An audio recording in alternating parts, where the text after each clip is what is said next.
خلک وایي چې څنګه به انسان غیر اهم شي، لکه زه به غیر اهم شم، حضرت انسان اشرف المخلوقات. نو غویوم په یو زمانه کې ټوله دنیا چلوله، ټوله دنیا غوی چلوله. لکه وګورئ لږ وخت مخکې چې کوم دی دا غوی چې کله را زه ګاډي نه وروتي، نو غوی به بیل ګاډي به چې کوم دی نه د یو ځای نه بل ځای ته به خلکو سامان په هغې کې وړو، خلک به په هغې کې تلل، او دا بیل چې کوم دی نه د به یوې کوله، د به ارټ چلو، د به ګاڼه هم چلوله. نو په دغه زمانه کې اوس دا غوی چې کوم و، نو په دا ټول غویان چې کومونو په دې کې یو هوښیار غوی و. هغې هوښیار غویي چې کوم دی دې ټولو غویانو ته دا ووایي چې ګورې راتلونکی وخت داسې دی چې تاسو ټول به غیر اهم شئ، تاسو به هېڅ امپورټنس نه وي. نو دې ټولو غویانو هغه ته وایي چې دا ته څه خبرې کوې، لکه مونږ ټوله دنیا چلو نو مونږ به غیر اهم شو.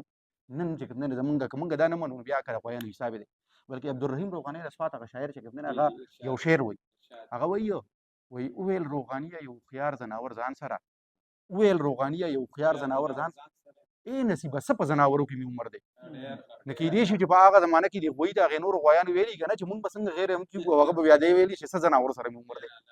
نو انسان به غیر اهم کېږي. څنګه به غیر اهم کېږي؟ څنګه چې غوی غیر اهم شو بیا ګاډي راووتل. نو اوس چې کوم دی نه 100 غویان آیا د یو ټرکه د یو کنټینر مقابله کولی شي؟ دومره سامان وړی شي په دومره لږ وخت کې؟ نو هغه ښه اوس چې کوم دی نه هغه ګاڼه هغې په ټکټر باندې چلوي، اوس یې هغه ماشین ورته ولګوي، اوس هغه ټکټر پکې هم نشته. نو ټولو څیزونو نه میکینیک شو، د غویي هغه ځای یې ونیسه. اوس هم تاسو سوچ وکړئ انسان کې او ځناور کې څه فرق دی؟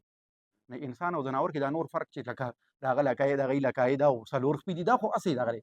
اکچوال فرق خو صرف د انټیلیجنس فرق دی چې ځناورو سره هغې سره انټیلیجنس نشته، کریټیکل تھینکینګ نشي کولی. نو چې د انټیلیجنس فرق دی او دا اے آی د انسان نه هم زیات قابلیت حاصل کړي او انفینټ انټیلیجنس ته لاړه شي، نو بیا به چې کوم دی انسان غیر اهم نشي. اوس ګورئ دې ځای کې یو بل مثال، روبوټس چې کوم دی نه روبوټس خو د ډېر وخت نه په جاپان کې کار کوي، دلته کې به هم راځي.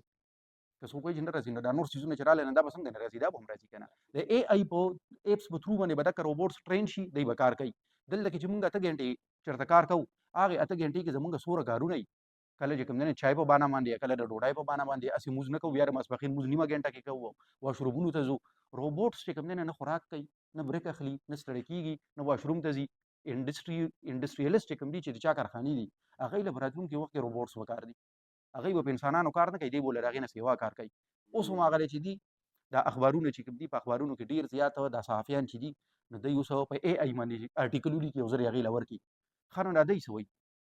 دا تاسو چې دا چا کوم اخبار دا ورکوي نو ولې هغې لږ نه پوهېږي؟ لږ وخت پس به هغوی په اے آی باندې دغه کالم لیکي او دا کالم نګاران به چې کوم دی نو بېروزګاره شي.